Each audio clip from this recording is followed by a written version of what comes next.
Vamos ahora a leer la palabra de Dios en el libro de los Proverbios, capítulo 3. Proverbios, capítulo 3, versículos 14 al 18.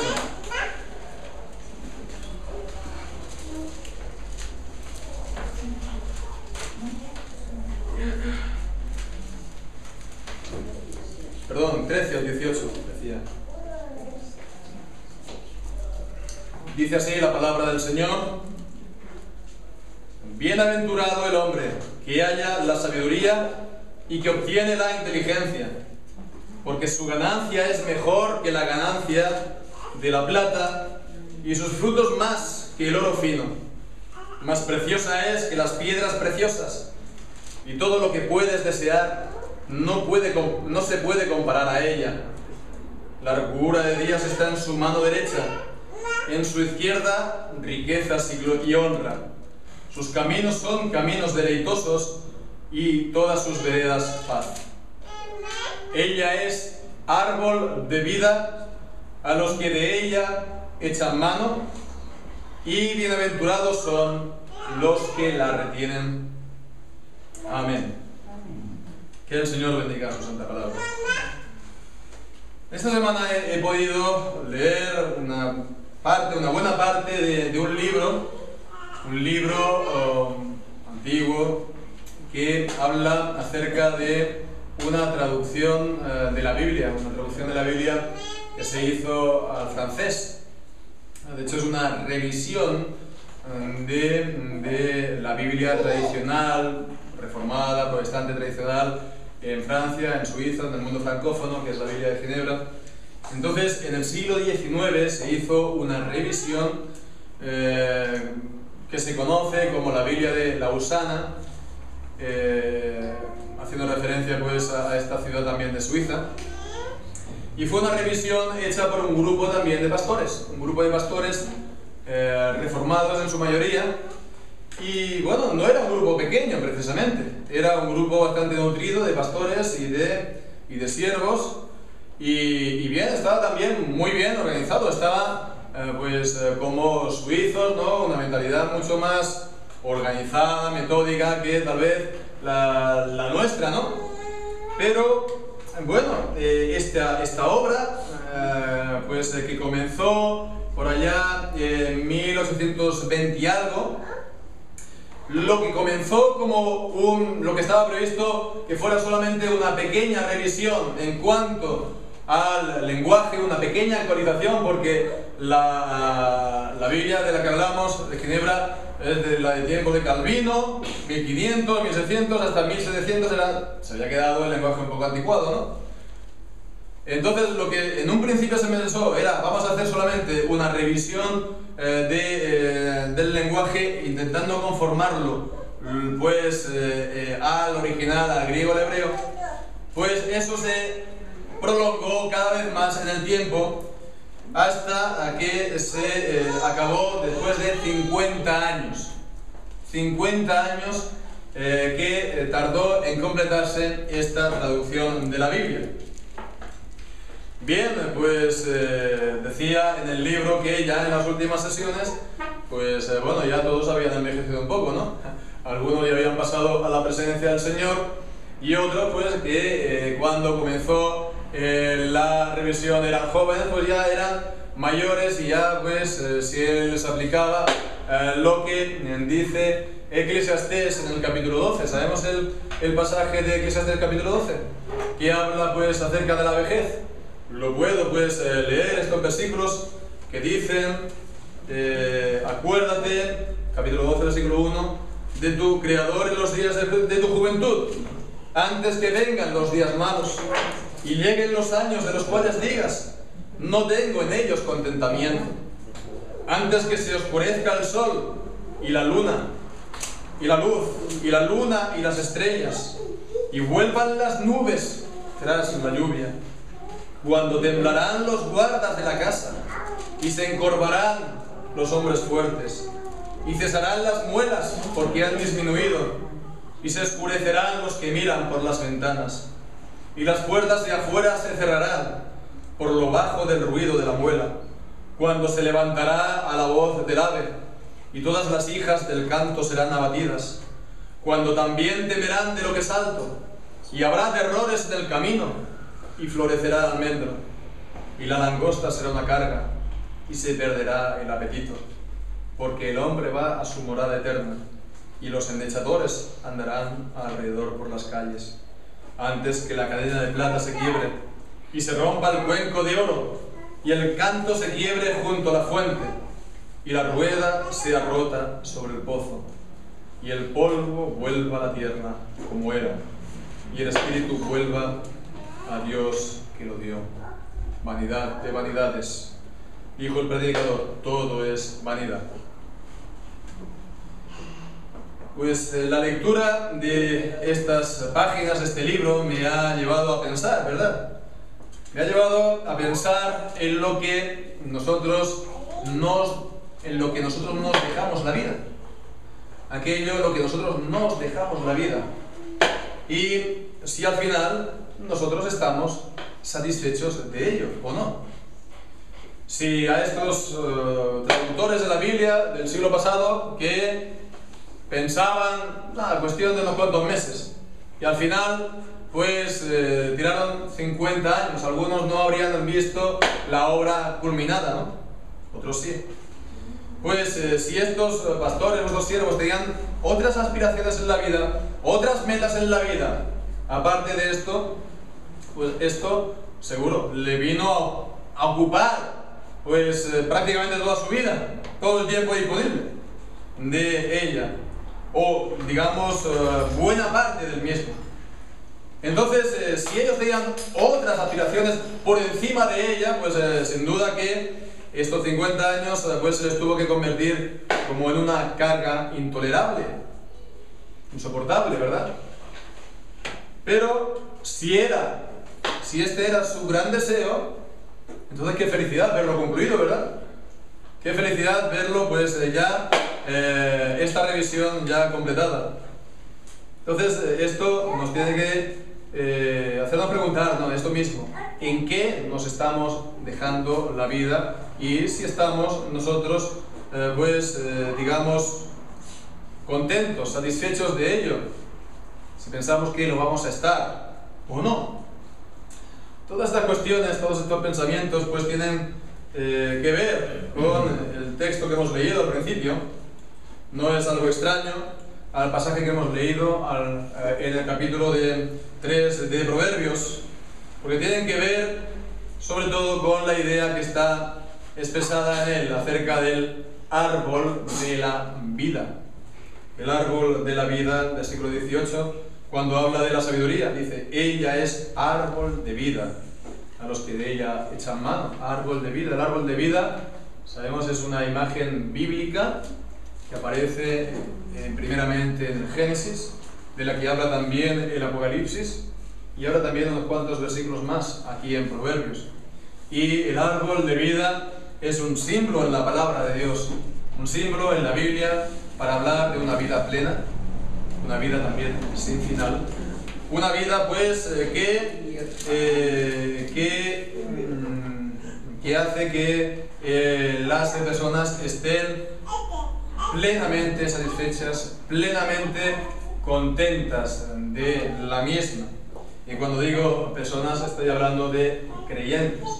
Es una vida, la vida de los creyentes, por la gracia y la misericordia de Dios.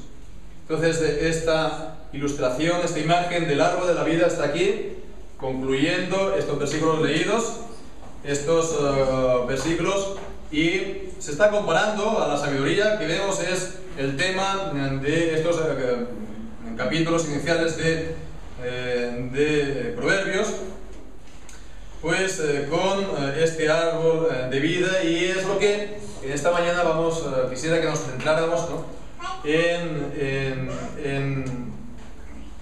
acercarnos más, ¿verdad?, a esta significación de lo que es el árbol de vida en la Biblia, ¿no?, de lo que esta imagen significa para nosotros. Y como decía, pues aparece en pocos lugares de la Escritura, pero tiene un gran significado, un significado muy bien profundo para nosotros, como espero que lo podamos también ver en el día de hoy. Pues comencemos entonces por la imagen en sí misma del árbol de la vida. Para ello, pues sabemos que su origen está en Génesis. En Génesis capítulo 2, podemos abrir nuestras Biblias allí, o dirigir pues, allí nuestras miradas. En el principio mismo, cuando Dios creó los cielos y la tierra, pues Dios puso al hombre en el paraíso de un huerto para que lo labrara. Y dice aquí en el versículo 9 que Jehová Dios hizo nacer de la tierra todo árbol delicioso a la vista y bueno para comer. También el árbol de la vida en medio del huerto y el árbol de la ciencia del bien y del mal. Dios hizo crear todo árbol delicioso, pero de entre todos los árboles entre todos los árboles deliciosos, ahí estaba todavía más el árbol de la vida. Era un árbol, pues, especial. Era un árbol especial. Podemos decir que a la vista era sumamente delicioso. No sé, a veces, pues, cuando se nos vaya el sueño por la noche, si se nos va, pues podemos hacer esta prueba. En vez de contar borreguitos, que la mayoría de las veces no funciona, podemos imaginarnos el árbol de la vida. Imaginarnos el árbol de la vida, ¿cómo tendría que ser? ¿No? Pues yo en esas situaciones me lo imagino como un árbol grande, frondoso, con muchas ramas y pues cargado también de follaje, de hojas. Y pues tendría que, así me lo imagino yo, pues ser el más alto de los árboles, de manera que subes a sus ramas, a su copa, y desde ahí pues ves a todos los árboles por debajo y por encima solamente el cielo. Entonces un árbol en definitiva que transmitía la idea de la vida, de la belleza de la vida, de la exuberancia, de la fuerza de la vida. Y esto pues es algo que se transmitía con verlo visualmente. Entonces podríamos decir que al verlo es que te entraban ganas de vivir, ¿no? Porque seguramente de eso es de lo que se trata precisamente. Porque si nos preguntamos, o alguien se pregunta, pues ¿cómo es que se llamaba así el árbol de la vida? Entonces, ¿por qué es? Es que el árbol transmitía la vida. Es que sus hojas pues las comías y entonces eso tenía un efecto mágico y entonces pues ganabas la inmortalidad. Pues por el mismo o por el solo hecho de comerlo. Es cierto que una lectura poco atenta en Proverbios capítulo 3, en versículo 22, pues a lo mejor a alguno le podría llevar a pensar así. Leemos allí, fue después del pecado de Adán y Eva, comieron del otro árbol, de la ciencia del bien y del mal, y entonces pues Dios los quiere expulsar del paraíso. Y dice entonces allí en Génesis capítulo 3, versículo 22, dice: y dijo Jehová Dios, he aquí, el hombre es como uno de nosotros, sabiendo el bien y el mal. Ahora pues, que no alargue su mano y tome también del árbol de la vida y coma y viva para siempre. Alguien podría decir, fíjate, pues ves, si hubiera comido, pues entonces hubiera comido para siempre. Era un poder que tenía el árbol en sí mismo, sus hojas.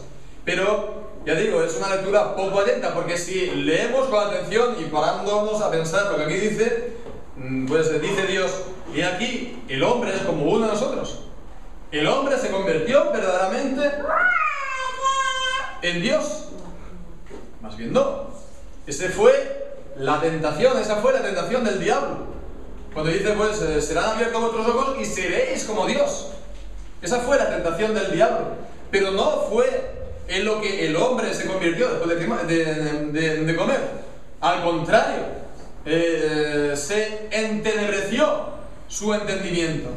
Se entenebreció y cayó, en vez de ser una criatura, la más alta de de la creación de Dios, aparte de los ángeles, pues él cayó de su estado de inocencia, de santidad, de justicia, en el que él pues fue creado porque pecó, porque desobedeció en contra de Dios.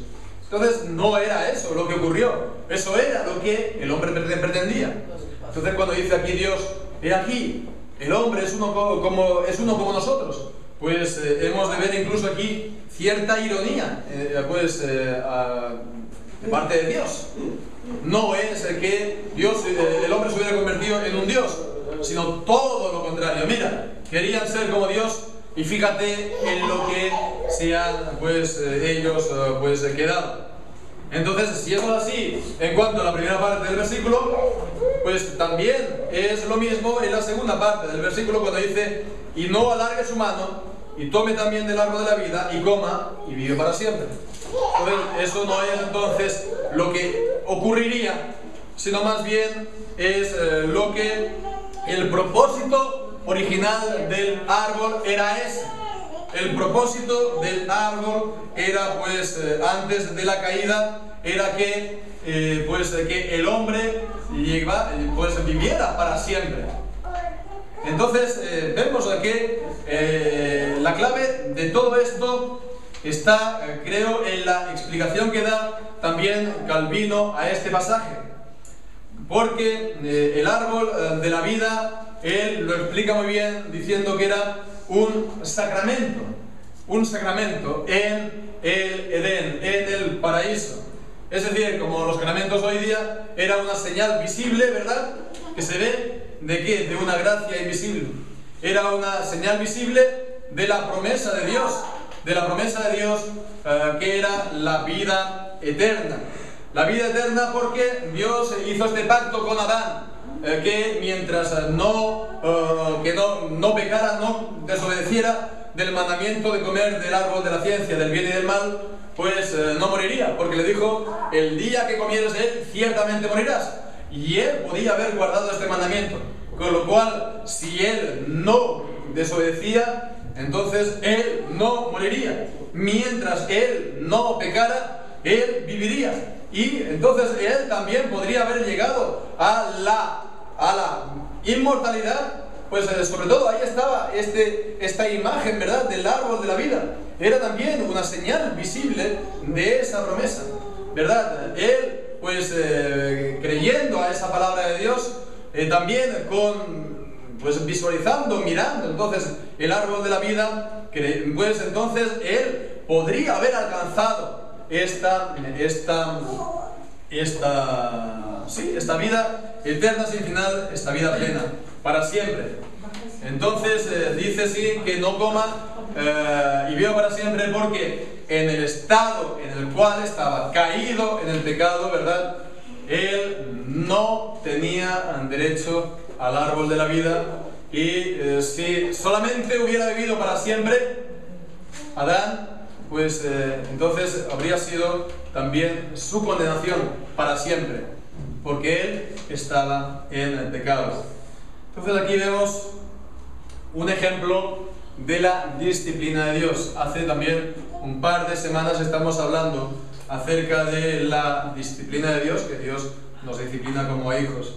Y decíamos precisamente que la expulsión del paraíso fue una disciplina de Dios. Y esto todo esto lo confirma, ¿verdad? Que lo echó del paraíso, no tenían derecho a tomar del árbol en el estado en el que estaban caídos, no tenían derecho a él. La disciplina del Señor es también, por lo tanto, la base para la disciplina en la iglesia, ¿verdad? La disciplina en la iglesia que se ejerce sobre todo por medio de la participación precisamente de los sacramentos, el bautismo y también la Santa Cena, sobre todo para los creyentes. Y esto es una de las marcas de la verdadera iglesia. Las marcas de la verdadera iglesia no son muchas, ¿verdad? ¿No? Pero son muy importantes cada una de ellas. La primera es que guarden la verdad de la palabra de Dios, ¿verdad? El verdadero evangelio, la verdad de la palabra de Dios, que guarden también los sacramentos correctamente según la verdad de la palabra de Dios. Y tercero, la disciplina en la iglesia. Y es una marca, por lo tanto, de la verdadera iglesia. Porque entonces esto es una marca de que es una iglesia que vela por la salud espiritual de cada uno de sus miembros, que vela para que cada uno de los que han hecho profesión de fe estén andando conforme a los votos que han contraído delante del Señor, que vela para que estén andando en caminos de santidad y apartados del mundo, y que no estén entonces atascados, por así decirlo, en un pecado que les impida avanzar en los caminos del Señor, o que anden pues a la manera del mundo. Entonces es algo importante pues para también el miembro, por supuesto, porque de esa manera pues no se le permite entonces de los sacramentos. ¿Para qué? Para que tampoco, como dice 1 Corintios capítulo 11, su participación sea para juicio. Entonces es algo importante para los miembros, para también la congregación, porque si se deja a las personas pues que participen sin más, haciendo ellos lo que quieran, pues también los demás puedan ser animados por su ejemplo a desobedecer y a pecar. Así, por lo tanto, esta disciplina es algo que, basándose también en el ejemplo del Señor en la Escritura y en los mandamientos que la palabra de Dios nos da, pues se tienen que hacer, se tienen que llevar a cabo, ¿verdad? Por la fidelidad al Señor. Entonces, también los creyentes, todos nosotros, por la fidelidad al Señor, hemos también de aceptarlo, ¿verdad? No hemos de rechazarlo, porque a veces pues parece como pues que en algunos lugares más, en otros menos, pero que como todo el mundo tenga derecho, por ejemplo, a participar de la Santa Cena, ¿no? Algunas congregaciones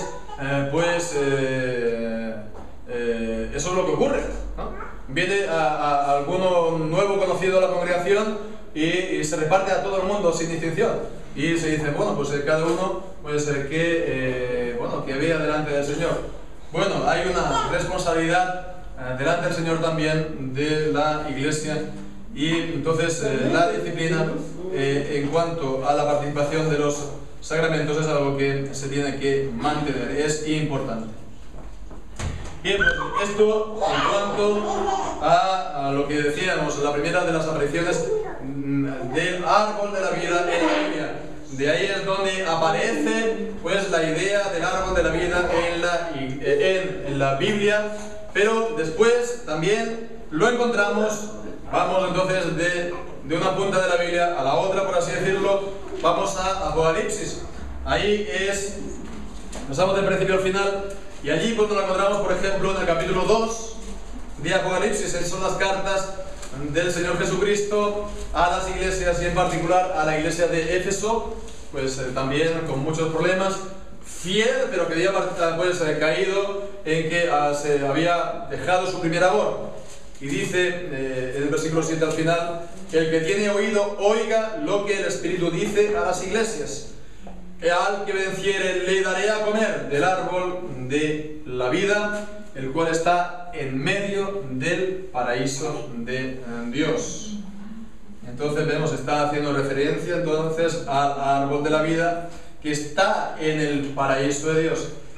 Como pues que diciendo que el árbol del que dice en Génesis está en el cielo, está pues en los cielos nuevos, en la tierra nueva que nos esperan pues a los creyentes, al pueblo del Señor. Y esto es lo que nos dice también al final del libro, del capítulo 22, el último de los capítulos, ¿verdad? Esta visión de los cielos nuevos, de los cielos nuevos, nueva tierra, de la nueva Jerusalén que desciende pues del cielo.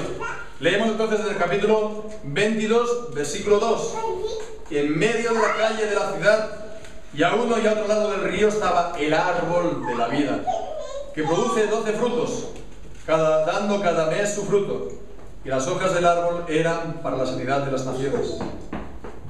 Esto es pues aquí en el libro de Apocalipsis, pero aquí también Apocalipsis está retomando pues lo que encontramos en el libro de Ezequiel. Conocemos Ezequiel.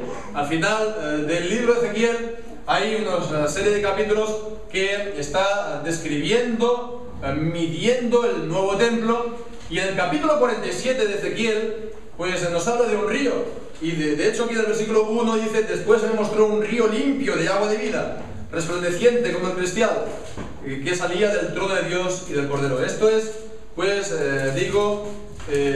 se basa entonces, retoma lo que dice Ezequiel capítulo 47, y habla pues entonces de este río que brota por lo tanto del mismo templo.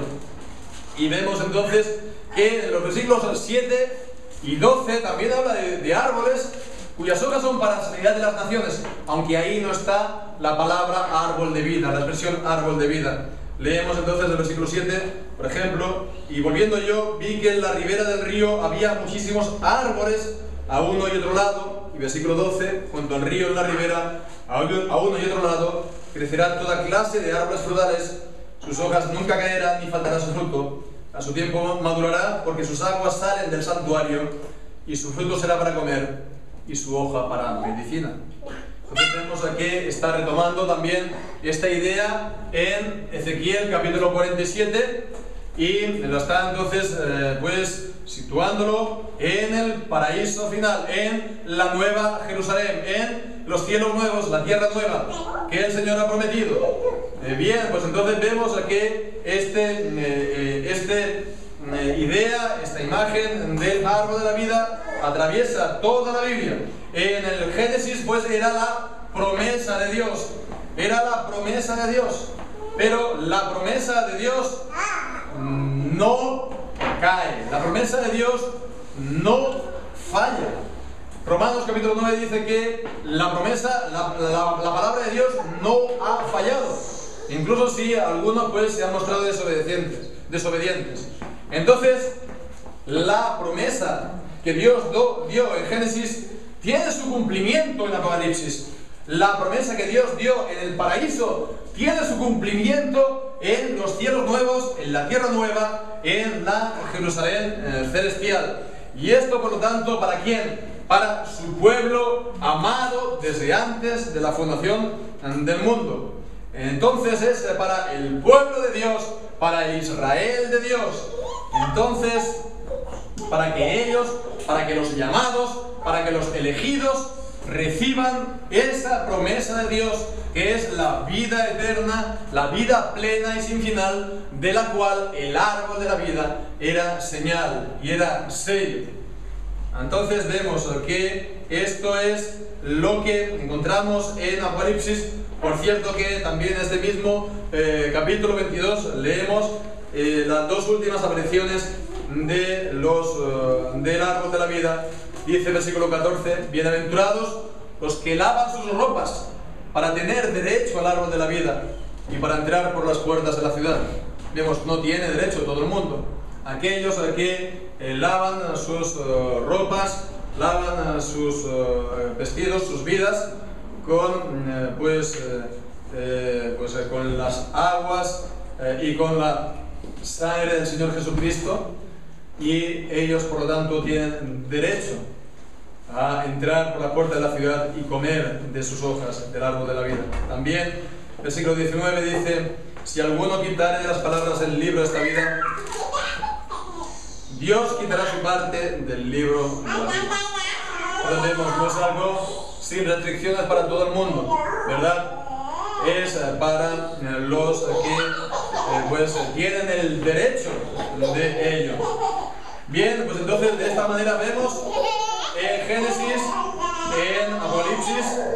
Bien, pues ¿qué podemos ahora decir de nuestros pasajes en Proverbios?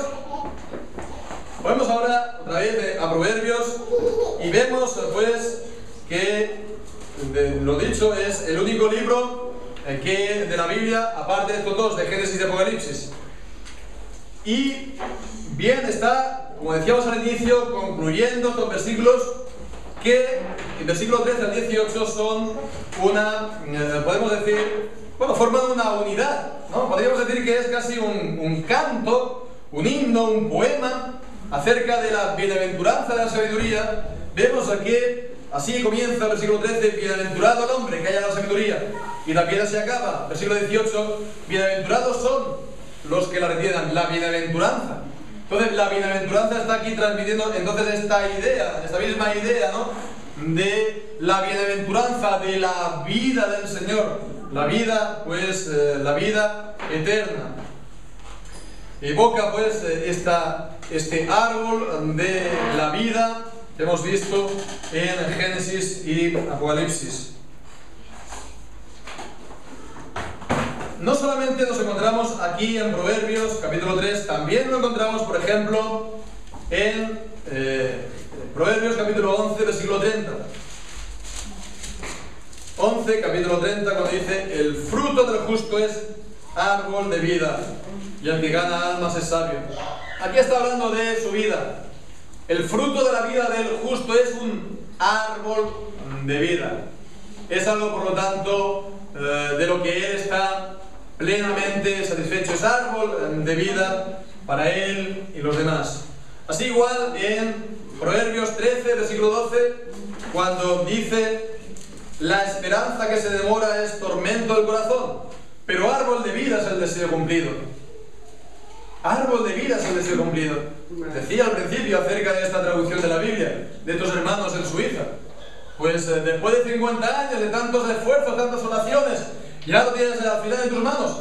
Y es una plena satisfacción. Árbol de vida es el deseo cumplido. Es una satisfacción plena que uno alcanza. Después también vemos en capítulo 15, versículo 4, cuando dice: la lengua apacible es árbol de vida. La lengua apacible es árbol de vida. La lengua que transmite paz, que habla paz, que no es irascible, que no está, pues, enredada. Es pacífica y trae paz a la gente. Qué bueno, ¿verdad? Entonces es comparada al árbol de la vida. Pues todo esto vemos, todas estas versículos en Proverbios añade también a lo que hemos visto, ¿verdad?, al inicio, Génesis y también en Apocalipsis. Y en base a todo esto, entonces, ahora podemos también sacar algunas conclusiones acerca de lo que estábamos diciendo. La sabiduría como árbol de la vida. ¿Qué conclusiones? Pues vemos que, en primer lugar, está hablando del que es salvo. Del que es salvo. Porque tras el pecado de Adán, los hombres no tienen vida. Y no es solamente que los hombres mueren a causa del pecado, aunque esto también es cierto. Porque, como dice Romanos 5, por el pecado de uno entró la muerte en el mundo. Esto es cierto. Antes de la caída, antes que Adán pecara, no había muerte física en el mundo. Entró posteriormente con el pecado de Adán, no solamente a Adán, sino también a todos los hombres. Pero no es solamente esto, sino que los hombres además están muertos en sus delitos y pecados. Los hombres no tienen conocimiento de Dios. Dios es vida en sí mismo. Dios es el Dios vivo y el dador de la vida. Y al no conocerlos, están, pues, ajenos a la vida que es en Dios, como también dice en la carta a los Efesios. No tienen conocimiento del Señor, no tienen conocimiento de la verdad de Dios, no tienen conocimiento de la palabra de Dios. Todas estas cosas, pues, les son locura, porque se tienen que discernir espiritualmente.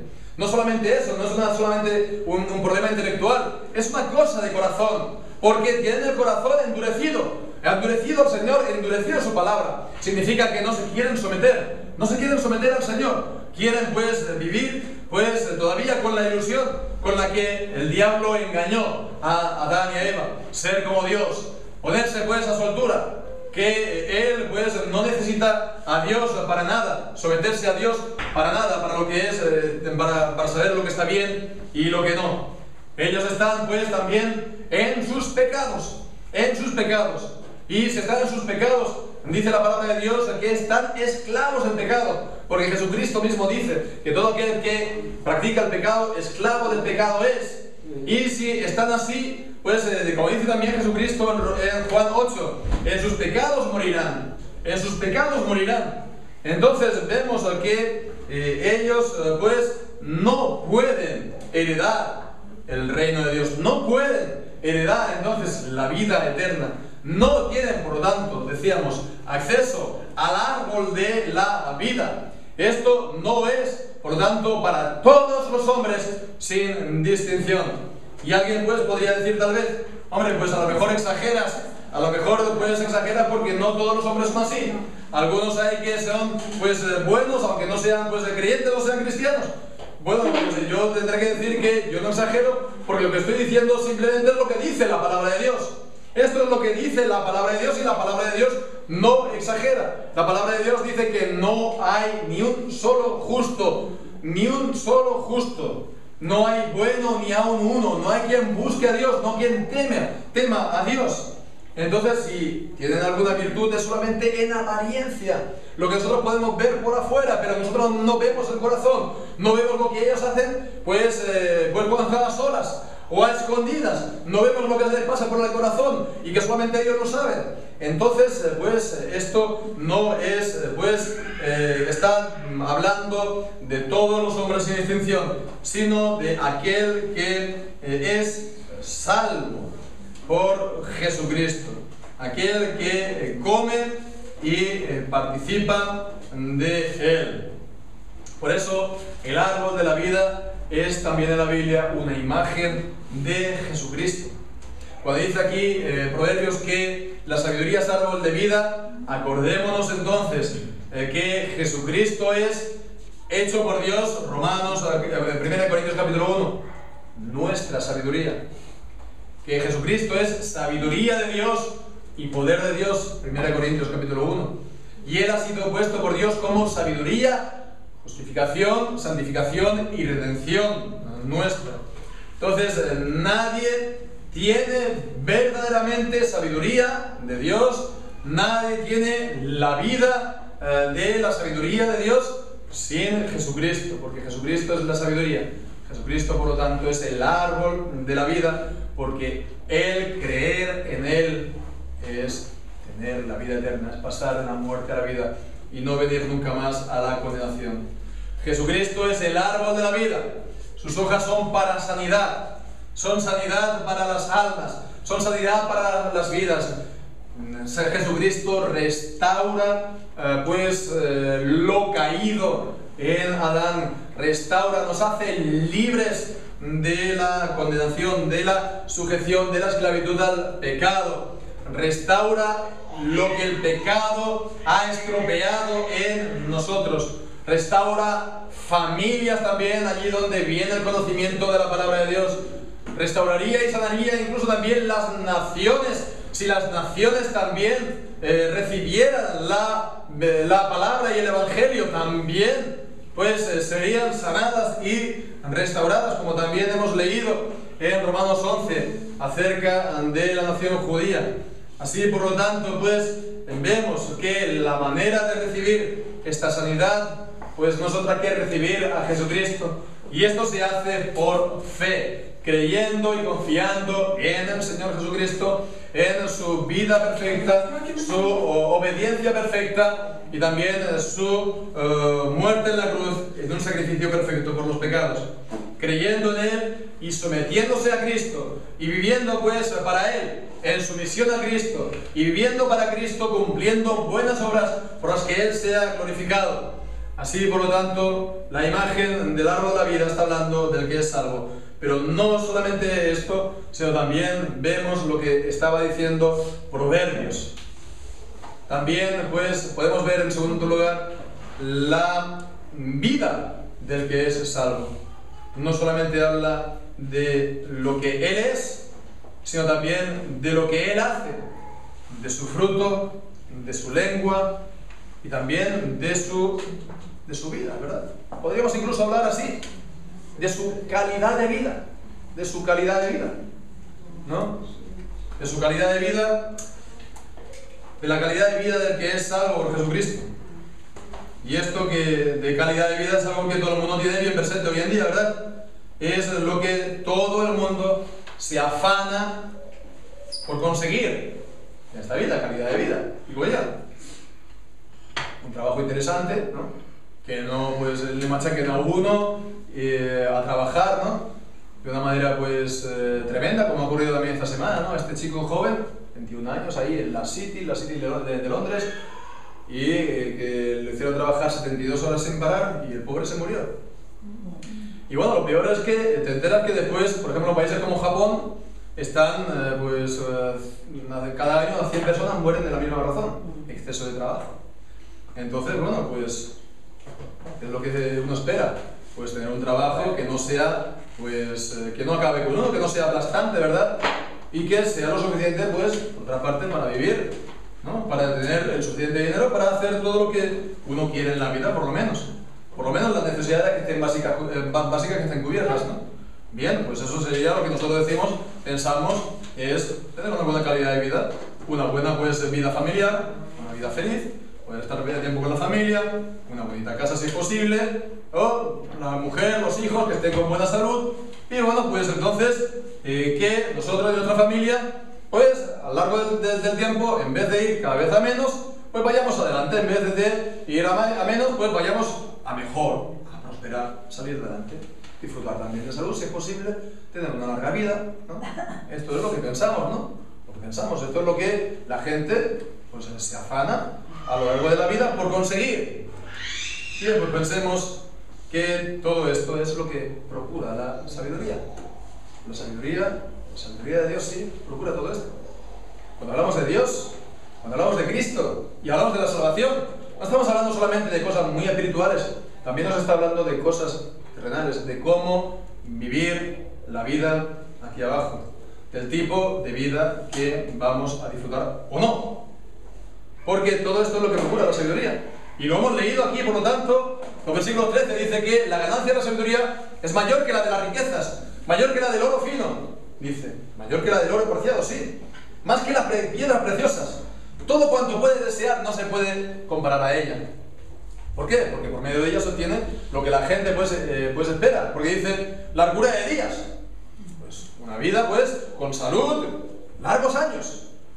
Y dice, en su izquierda, riquezas y honra. ¿Sí? Riquezas y honra. Le permite a uno pues disfrutar pues más aún de la vida. Y que su vida, también aquí la de su familia pues vaya mejor, ¿verdad? Porque el pecado todo lo echa a perder. Si andamos en caminos pues, de pecado, nos va a ir mal también en la familia, tarde o temprano, a nosotros, otra vez a nuestros hijos después de nosotros. Pero eso no puede perdurar. También honras. Pero no solamente dice eso, fijemos lo que dice versículo 17, porque es muy importante, dice, sus caminos son caminos deleitosos y todas sus veredas paz. Sus caminos son caminos deleitosos. Entonces vemos aquí es algo que lo que decíamos, ¿no? Uno pues vive su vida y al final pues está contento, está satisfecho, está realizado, como dicen hoy en día, ¿no? No está pues con la sensación de que uno ha perdido su vida para nada y que uno lo que él esperaba conseguir en la vida pues se le ha esfumado. Lo tenía al alcance de mis manos, pero se me escapó, se me fue y echó a volar. Entonces vemos, es algo que se llega a disfrutar, ¿verdad? Caminos son caminos deleitosos, sus veredas son paz. Porque uno ha vivido a la luz de la sabiduría y Dios le ha podido disfrutar de todas estas cosas por medio de la sabiduría. Por todo esto entonces podemos decir que esta vida aquí abajo, pues vivida con la sabiduría de Dios, que da Dios por medio de su palabra, por medio también de Jesucristo, podemos decir es un anticipo aquí abajo de la vida eterna. Es un anticipo, porque se viven aquí abajo ya los deleites y la paz que se disfrutarán plenamente en el cielo. No son dos vidas distintas, la del creyente aquí abajo y la del creyente en la vida eterna. No son de dos tipos distintos, no son dos tipos, dos vidas esencialmente distintas, es la misma vida. La diferencia está en el grado, en la intensidad. Aquí lo empezamos a disfrutar imperfectamente, con pecado, con problemas, pero allí será plenamente y sin ningún final, para siempre. Allí será ya la culminación, para siempre, ¿verdad? Pero, aunque sea imperfectamente aquí abajo, es real y los creyentes lo empezamos a disfrutar hoy en día, aquí abajo ya. Entonces no vamos a desear nosotros esta sabiduría para nosotros y los nuestros, y lo que esta sabiduría nos da y nos proporciona. Nos vamos a conformar con menos que esto, que es lo que el Señor da a su pueblo aquí abajo y también para la eternidad. No lo vamos a desear incluso con todas nuestras fuerzas, esta sabiduría. Tenemos que, hermanos, y ya concluyendo, cambiar radicalmente nuestra manera de pensar, radicalmente nuestro pensamiento. Y me explico, porque nosotros, por nuestra educación, por nuestra cultura, etcétera, etcétera, aquí en Occidente, pues podemos decir que estamos, por así decirlo, preparados o incluso programados, se puede decir, ¿para qué? Para ser hombres de acción. Hombres de acción. Bueno, y hoy en día también diríamos hasta mujeres también de acción. Es decir que todo esto de lo que hemos hablado, las delicias, el goce, la felicidad, etcétera, etcétera, en esta vida lo hemos de conseguir yo mismo. Yo lo tengo que conseguir. Yo por mis fuerzas, yo por mis medios, yo por lo que yo soy, ¿verdad? Por mis recursos. Yo en el centro. ¿Y cuál es el problema entonces? Que sin esta sabiduría, pues no se consiguen todas estas cosas que estamos hablando. Sin la sabiduría lo único que hace es afanarse toda la vida, ¿verdad? ¿Para qué? Pues para ver cómo uno al final poco a poco se va debilitándose, ¿no? Se va pues envejeciendo, empieza a decir, pues a leer Eclesiastés capítulo 12 y a verse ahí reflejado. Y al final, pues que diga, no tengo en estos días contentamiento. ¿Por qué? Porque he dejado toda mi vida en una quimera y no lo he conseguido. ¿Verdad?